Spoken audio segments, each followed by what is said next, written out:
Hello, everybody, and welcome to the Drafting Delusions NASCAR podcast, the world's greatest NASCAR podcast. I'm your host, Evan, and that is Jake. And this week, we're going to talk about Echo Park Motor Speedway in Atlanta with a Ryan Blaney win this week. Jake, go ahead and take it away. Absolutely. Yes, Atlanta at 7 p.m. starting, ending at 1:45 a.m. What are we doing, man? Huge rain delay. It had me watching the John Cena version of Wipeout for hours and hours and hours, and I couldn't take it anymore. I I thought it went was to bed. great. I love John We love Cena, and John I love Cena. Wipeout. I mean, it's a great combination. I know, but we cannot have these races ending at 2 a.m., man. It's ridiculous. At least it was a fairly clean race, not too many cautions. The only two cautions, however, were caused by AJ Allmendinger somehow. But other than that, fairly clean race, still ended at 1:45 a.m., and it was a phenomenal finish. We had another race a few weeks ago that ended at like 2 a.m. as well. Which one was that, Evan? Do you remember? I believe Was that Pocono? no. It's the race after. It was Charlotte. I that makes sense. Yeah. And one of them. It doesn't matter. But it was late. It had a great finish. I believe Denny Hamlin won that race, Mm-hmm. but no one was up to see it. Who are these night races good for? It's not good for NASCAR because the ratings are down. It's not good for me because I went to bed and I missed it. It's not good for the average fan because I'm sure that most people have jobs, right? I have a job. You have a job. You were up at like 5 a.m. this morning. Yeah. You couldn't see the finish. Nope. Well, And it's not good for the drivers either. I can't imagine Ryan Blaney took a nap in the rain delay.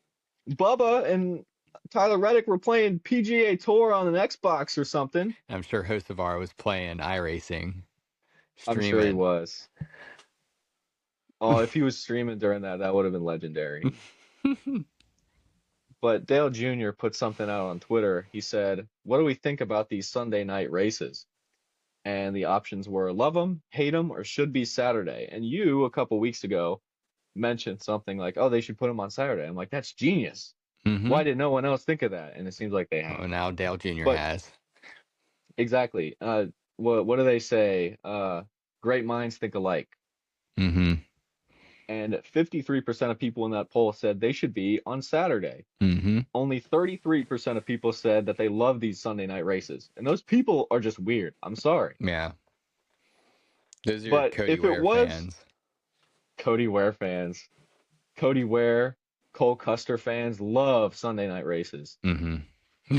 But if it was on Saturday, if this race was on Saturday, then we might have missed a generational UFC fight night. That is true. That was tragic. I had It was not $200 on the tragic. line, and he tears something in the first kick. I just gotta say, if any of you out there put real hard-earned United States currency on Conor McGregor on Saturday, you had what was coming to you, okay? Everyone knows that Conor McGregor is not a good welterweight fighter. He's 3-4 fighting over 145 pounds.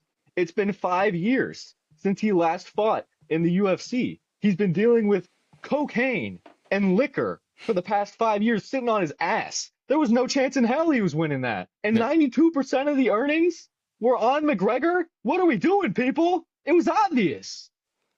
Well, it's McGregor. No, I don't care if it was And McGregor that was just 10 years. coincidence. That was just unfortunate. That first kick. Even if he didn't blow out his knee on that kick, he was cooked from the get-go. He was in no condition to be fighting that. He looked fat as hell. He looked slow as hell, and he's just a bum now. I'm sorry. Let me see you fight McGregor. Shit, I would have won that shit. He would have tried to kick me and would have fallen over. I wouldn't even had to do anything. Anyway, sorry. Back to the NASCAR. That's what we're here for, right? So, Like you said, Blaney got the win. Absolute domination by Ryan Blaney, I would say. Hocevar almost had it at the end. He did, but he did not get the win. It was Ryan Blaney at like literally one of the greatest performances in any drafting track ever, I would say. Ryan Blaney swept both stages and got the win, led 171 laps, the most at a drafting track since the 1964 Daytona 500. 184 laps led by which driver, Evan? Let me guess. Richard Petty. It was Richard Petty. That is correct. Blaney's third win of the season. And he is the first driver to sweep both stages and win since Kyle Larson at Kansas of last year in May.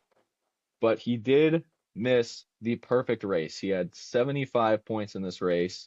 The max is 76 because Cody Ware had the fastest lap of the race. Would you have expected that? I saw that this morning. I was kind of dumbfounded by that. Yeah, all the sickos watching at 2 a.m., all the unemployed weirdos, It would have been Cody Ware Hocevar too. fans. Hocevar had the second fastest. Cody Ware is just that guy, I guess. But with this win, Blaney sits 65 points behind Denny in the point standings, 41 points behind Reddick. And both of those guys have actually now clinched a playoff spot in the chase. So congratulations to both of them. But can Ryan Blaney catch up to either of those guys, maybe take the lead over Denny? I think Blaney could. He's a very what's the word? Uh consistent driver who does well. He may not win every race, but he's always top something, top 10 most of the time. So I think there's a good chance. And then Tyler Reddick keeps just fumbling over and over again. Denny Hamlin, maybe he passes. I don't know if it's going to happen, but it totally could. Um, yeah. Yeah, Denny Hamlin had a little bit of a hot streak there with his three straight victories, but falling off a little bit. The lead's kind of getting a bit shaky for him again. So we'll see what happens there. I do still think Denny ends up the points champion. But let's get into the real travesty of this race. Okay. Bubba Wallace finished second in this race, No, he didn't. but he did. No, he He didn't. crossed the finish line second Yeah. in this race. And NASCAR gave him 29th place for what? For what, Because Evan? he's stupid. It was crap, and you know it. The Mm, rule book states that a driver cannot advance position beyond the yellow line. Did he advance position beyond the yellow line? I'm pretty sure he did. Past I'm Hocevar. pretty sure he did not pass Hocevar beyond the yellow line. He was loose. He dipped below the yellow line for just a second, did not go completely over, I might add. Came back, still in third place, mind you, and passed Hocevar over the yellow.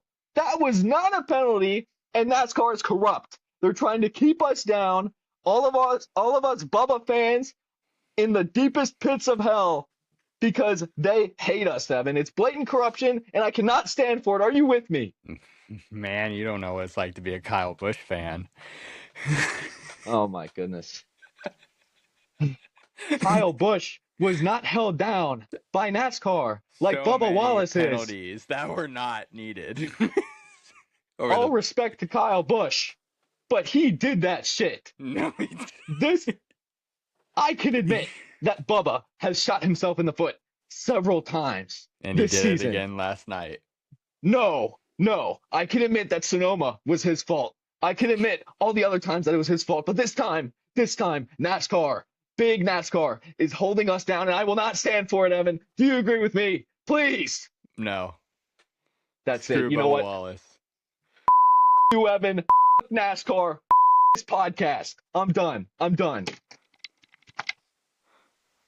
Well then, uh,